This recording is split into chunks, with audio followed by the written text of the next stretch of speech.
Hey everybody, it's Stippling Vaughn, and today is the last day of the regular NFL football season. A lot of the games are on the line. Some games could technically be considered playoff games. Some were not. Of course, the big news, is what happened with the Bills-Bengals game last Monday. On Friday, they made an announcement that the game is considered null and void. It's not going to affect their standings, and they've come up contingencies with the possibility of the NFC Championship game being held at a neutral site. I know I might be wrong with some of these facts. You can go to a football podcast to learn that stuff. The one thing I do know is that because this bar does not have the NFL ticket, we are stuck with the final regular season of the game, and we're watching the Ravens play the Bengals. So I am rooting for the Bengals because I do not like the Ravens. It annoys the hell to me that we live in a Pittsburgh area where we consider ourselves to be in the Pittsburgh market, but because we live in the central PA area, the NFL says that we are Raven fans. Well, Roger Goodall is dead ass wrong. Okay, when the game starts, we're going to have 2, maybe 3 Ravens fans in here being extremely loud, extremely obnoxious, basically overcompensating for something against all of the normal Pittsburgh fans to be in here. We're not going to have that many Pittsburgh fans in here because we're not carrying the game. But whenever there are fans of both teams in here, the Steelers fans always outnumber the Ravens fans. So all I can say about that is go Steelers, go Steelers Nation. You're going to have fun beating up on the Browns. And to the Ravens fans, nope.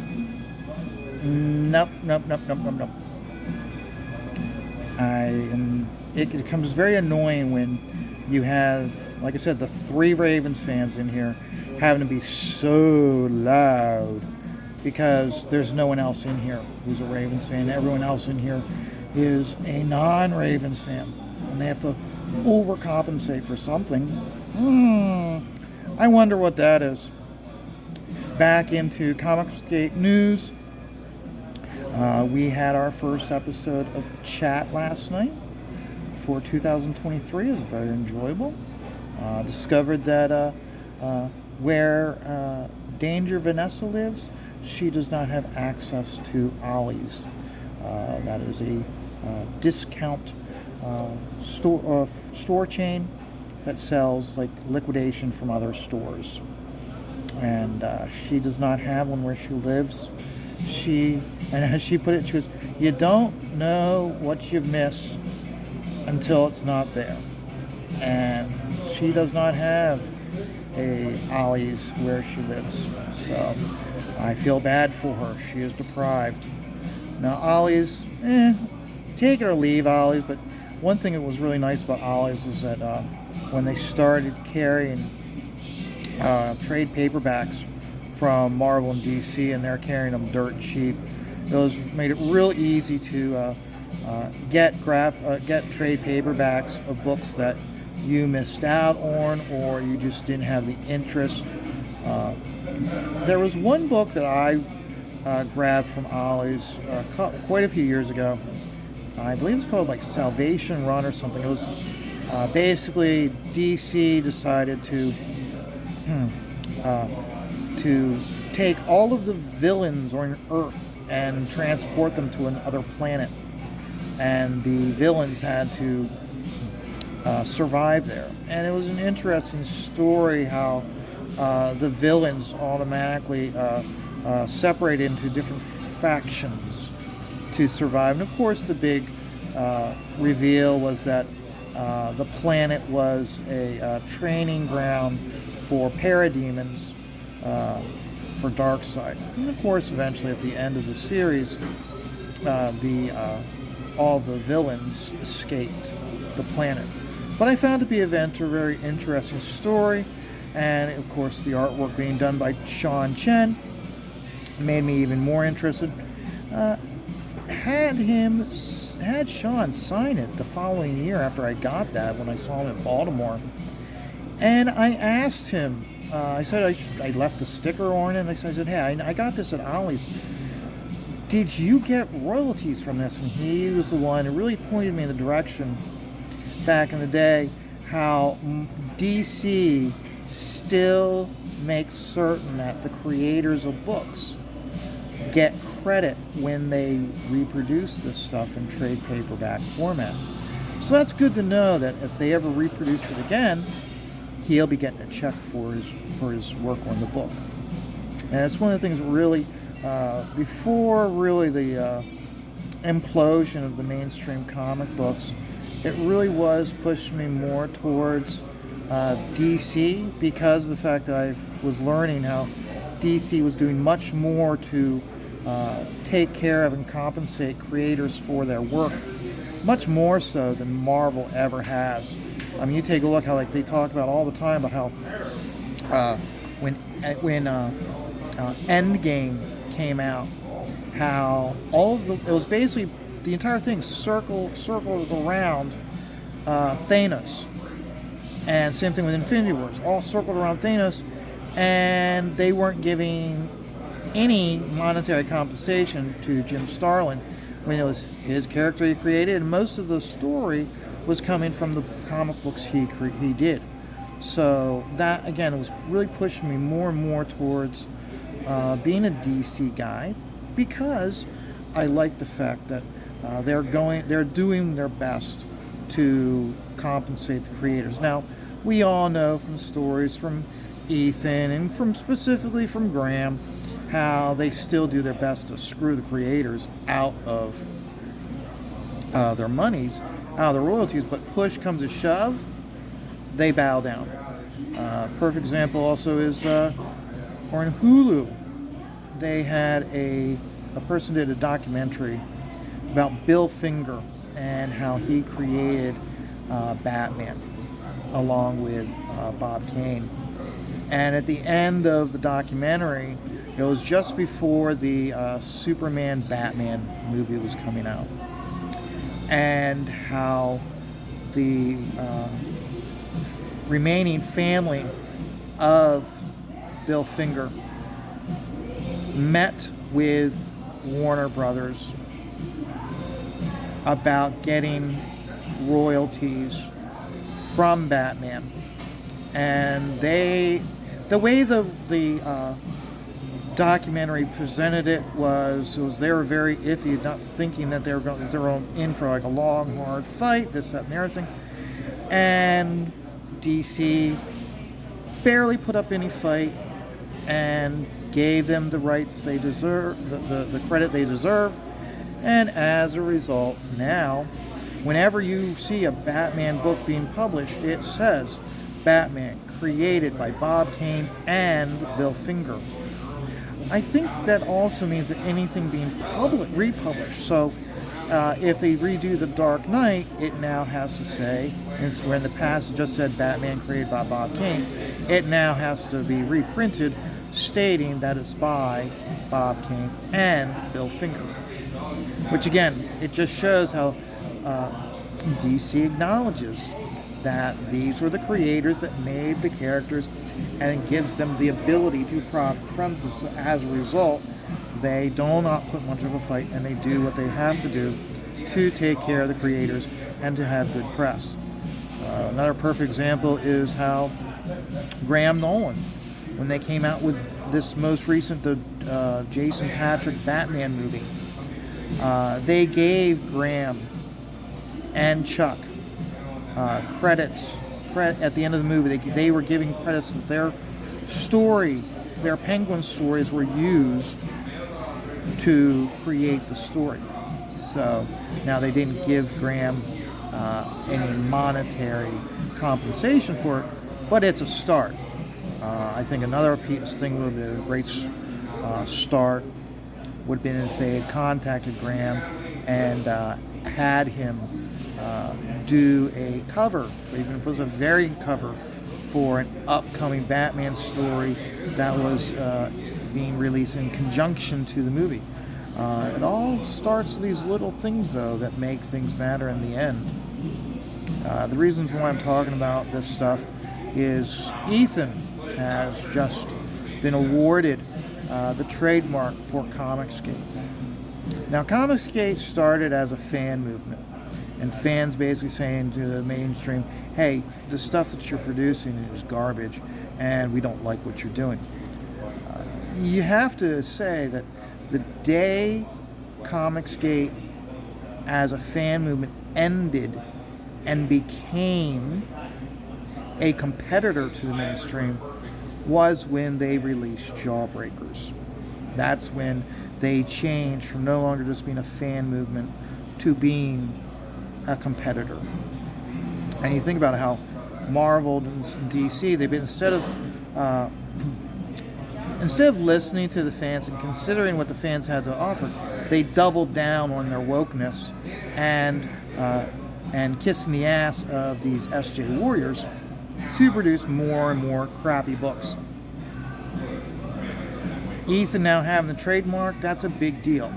Okay, it had to eventually happen. Somebody was going to do it. And remember, the reason why he did it was because someone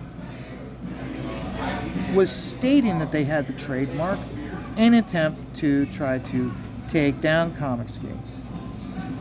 It protects us as fans with us as a fan movement. It legitimizes us as fans with our with these books. But more importantly, okay, now it doesn't mean that we have to get Ethan's permission to say we are comicsgate. It's no different than if you're in Pennsylvania, and if you're up at Happy Valley, it is we are Penn State. Anybody can say that they're a Penn State fan, whether they're on the football field, whether they're in the stands, whether they're an alumni, whether they plan on going there in the future, or whether they are just simply a fan of the football team. Anybody has the right to say, we are Penn State, just as we all have the right to say, we are comicsgate. Okay? So, on top of all that, I want you to think of it this way. Okay? Think about Diamond Catalog. Okay? And let's be honest, eventually I can see Ethan and some other characters and some other creators. Okay? Billy Tucci, in a way, with his omnibus, he's already taken the steps towards this. Okay? For them to then have a section in Diamond for comicsgate books, that is a big deal. Think about how it's such a big deal that there's a image section in the Diamond catalog for buying Image comic books. By having a comicsgate section in Diamond for books to be published. Now, it doesn't mean that they have to be published under Ethan, that they have to be licensed under Ethan, but he has to give his consent. Okay? So let's say Aaron Lopresti is going to reproduce Wraith of God at a very cheap level for in the comic book stores. Okay? He can do that under the Comicsgate banner because it'll be in the catalog under Comicsgate. The stores will see that, okay, instead of just, because think about it, okay, even though Aaron is a well-named name, he might get lost in the Diamond catalog, but if he's under the banner of Comicsgate and there's a section with multiple Comicsgate books in the Diamond catalog, it gives a greater possibility of these creators to get their books out into local comic book stores. And the reason why that's important is because remember, Comicsgate is well known to us, and we love Comicsgate, and we know the ins and outs about this stuff. But the average fan, including comic book stores, don't really know anything about Comicsgate if they have. And if they have, they only know the negative. But by legitimizing us with having that logo, having that trademark, so we can be in the Get the Diamond catalog under that section, okay, it's going to bring more people to the table, and it'll cause Comicsgate to grow even more. So you'll have the normal comic book fan who doesn't really know it, who doesn't know of Comicsgate or doesn't care about Comicsgate. It opens them up to seeing what's being produced and being like, wow, this is really good stuff. Why was everybody saying such negative things about it? This is really good. I want more Comicsgate books because it's really entertaining. Okay, that's where you have to acknowledge that the importance of Comicsgate for Comicsgate to grow. Because remember, it's just like Darwin. Okay, you have to evolve, adapt, or die out. Okay, we've adapted with this method of going directly of Comicsgate creators going directly to the fans. But how do they build their fan base? You can only do so much. That's the reason why you got to get out to shows. You got to be able to talk about Comicsgate and get people to convince them, like, hey, no. The stuff that you're hearing, those people that are reporting on it, okay, no, they're lying to you. Okay, this helps us. That helps Comicsgate defeat and challenge the narrative. Hey, Vanessa. And that is very important, because for these creators to be able to produce the books that they want to create, they have to be able to continue to expand. Okay, because almost any show you go to, they'll talk about how it's like they'll get like 7% of the fans of their shows backing their books. Okay. How do they broaden their exposure to get more backers? Okay, getting Comicsgate books into comic book shops to make people aware to start checking out these campaigns who normally wouldn't do crowdfunding or back crowdfunding books. That's one of the means you do it, and that's again having to be able to expand Comicsgate for what Ethan is doing is very important to the brand and to the fans.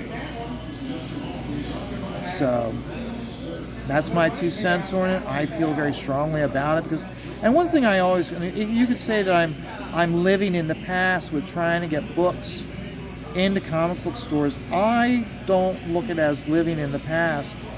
I look at it as broadening your influence in this medium. But you know what? We're always going to have struggles. This is the piece I've been working on, Aaron Lopresti's Wraith of God. Remember, after you watch this video, go over to Aaron's social media sites and wish him a happy birthday. Yesterday was his birthday. Until then, remember, life is stressful. Just take it one dot at a time.